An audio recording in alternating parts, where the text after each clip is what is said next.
What's up? Kent here from TCSC. We're doing the 2025 Tournament Capital Classic movement workout explanation video. We're going to put it all in one big video. I'll put timestamps for each workout.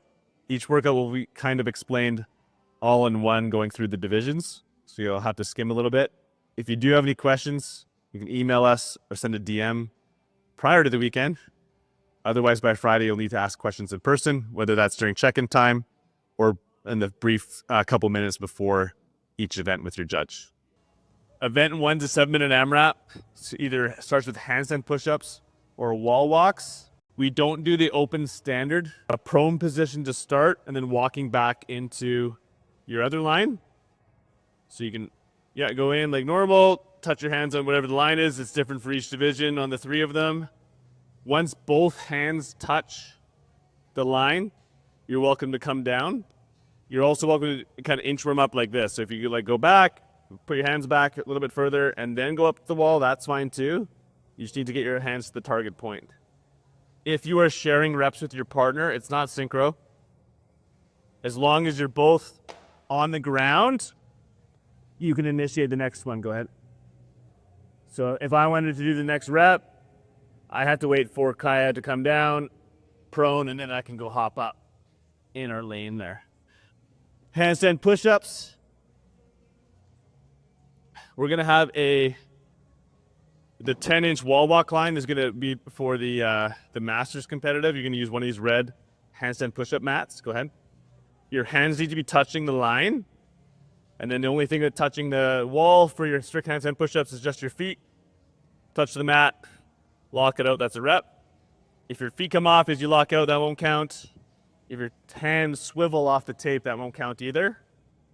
For the strict handstand push-ups, you're gonna have the same line on one of these mats, 10 inches away from the wall, and then just same deal. Your hands need to be on the tape, kind of like an open standard.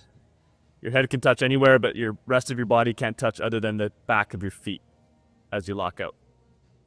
A toes to bar, standard CrossFit standards. Feet become behind plane of the bar. Toes touch. We're not going to overcomplicate that. The hanging knee raises, the standards, pretty simple. This bar's a little bit short for us for demo reasons, but full extension and then knees above hip crease. That'll be your reps for recreational on that.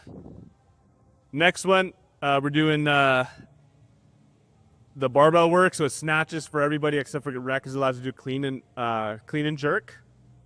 This will be preset. We're using stubby barbells for workout 2 as well. We'll get into that in a second.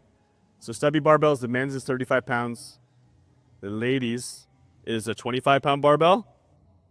You need to make sure that's loaded properly as you enter your lane. Final weight 3.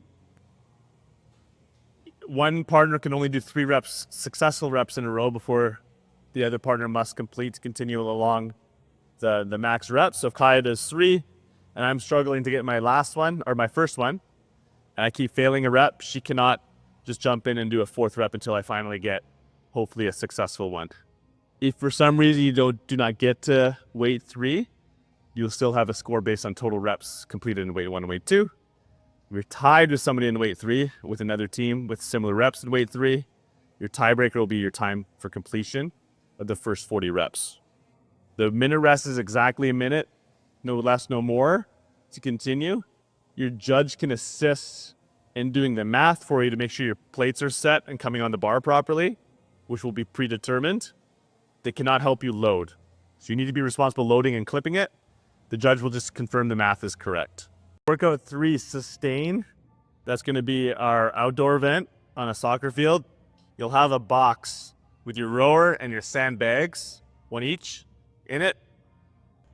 You're going to start with the row. And then each butt needs to stay on the seat of the rower. We'll have it in like a just row clock. You cannot leave that seat until it hits 800 meters. You can grab your sandbag. You can carry your sandbag however you want, so a bear hug or on your shoulder. And then you're going to carry it 50 meters away from your box. Drop it. It needs to be completely across a line on that end. And then there will be a designated 800 meter loop to run in. You come back to your sandbag, and then you're going to bring it back to your box. For A2, assuming that started that way, they cannot start rowing on the rower until A1 is completely back across the line. Split row can be unequally split. So if one partner wants to do that entire row, they're welcome to. The simultaneous sandbag carry, both need to have sandbags up and crossing the opposite line before the run initiates. The run is not together, so if you have one partner that runs a little bit faster and gets back to the sandbag quicker, that's fine, but they cannot pick up their sandbag until their partner returns. When both sandbags are across the final line, that's when the clock stops. All right, workout 4A, 4B, 20-minute running clock, 2 scores, 50% scores each, based on time. Full depth, I'll be a stickler on that. I know that's a standard thing, but we got to make sure that's happening on all wall ball versions. You'll have it one target. Go ahead, see a few. One target to share that'll be hanging from our competition rig, and then one ball each. So if you're going to cycle and change things, you won't have a target each. You'll have one target to share, factor that in. Full depth, hit your target line is 10 feet for most divisions. Intermediate masters is 9 feet. Recreational is wall ball thrusters.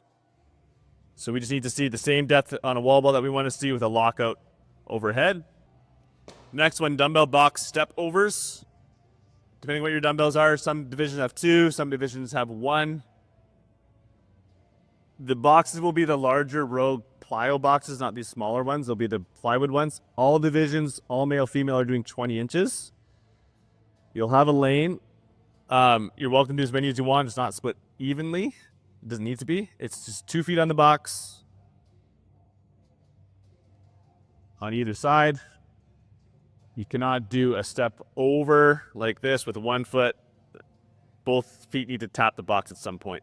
Devil's press, the synchronized part is at the top. So just show it, you can go double dumbbell. So bottom part does not need to be synchro. So if she had a partner and is going way faster, she just needs to hang out at this top position, fully locked out.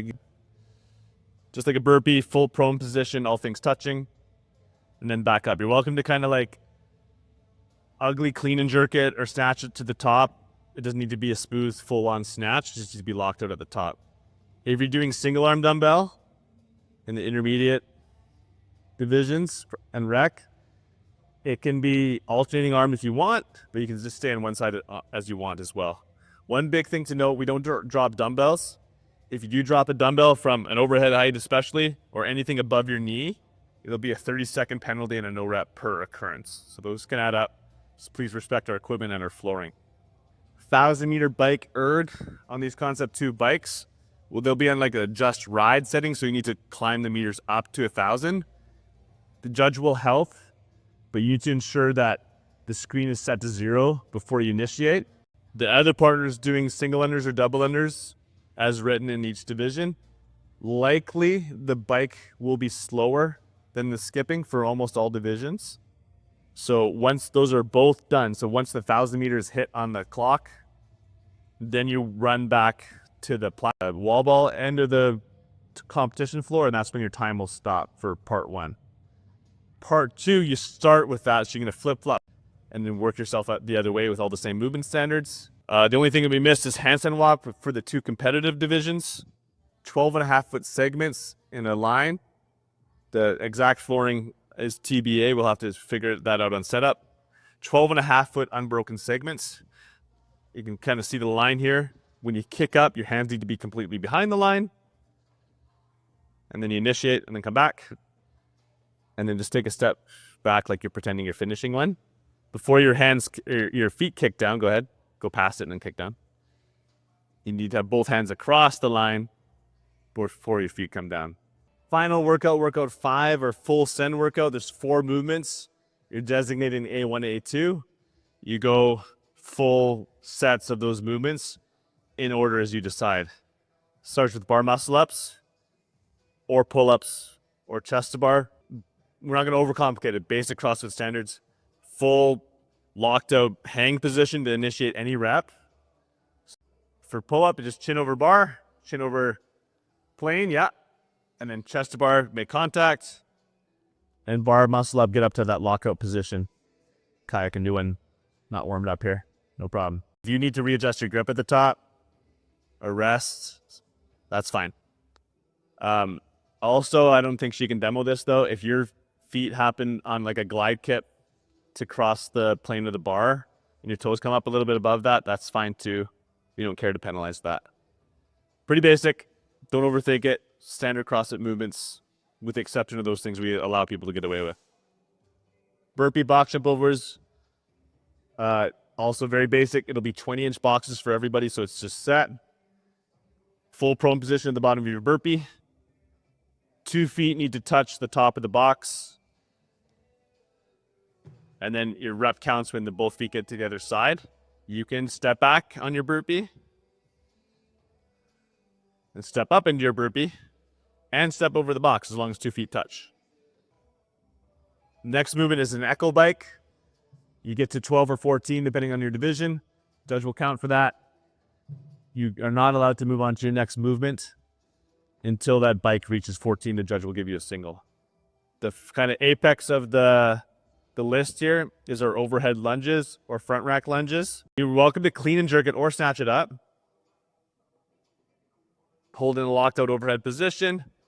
And it's step back lunges. Your knees must clearly touch the floor and must be fully locked out. The reps need to be alternating, with the exception of, just for judge easiness, simplicity, is if she does her left leg there and then fails her right leg, pretend, and then she puts the barbell down, she can put it back up and then do her left leg again. And that would count as her 5th rep. Front rack lunges, the same. Just to be on that front rack safely. Knee touches the ground. There's step back. They're not step forward. And you keep going. One thing to factor in, there'll be like a rubber platform to lunge on. You need to make sure that's one person at a time. So there's only room for one barbell on it. So guy, girl. At the most divisions other than rec, partner 1 will do all their 12 or 14, move their barbell off, and then the other partner will move their barbell on before they get back up there. And then you race the other way. Upon completion of the final set of pull-ups or bar muscle ups, you run back to your platform. That's when your time stops. Recreational is a little bit different, where we're starting with bigger numbers and working one way. You're welcome to share your reps however you want, unevenly. Just factor that switching the barbell spots in for those lunges at the start.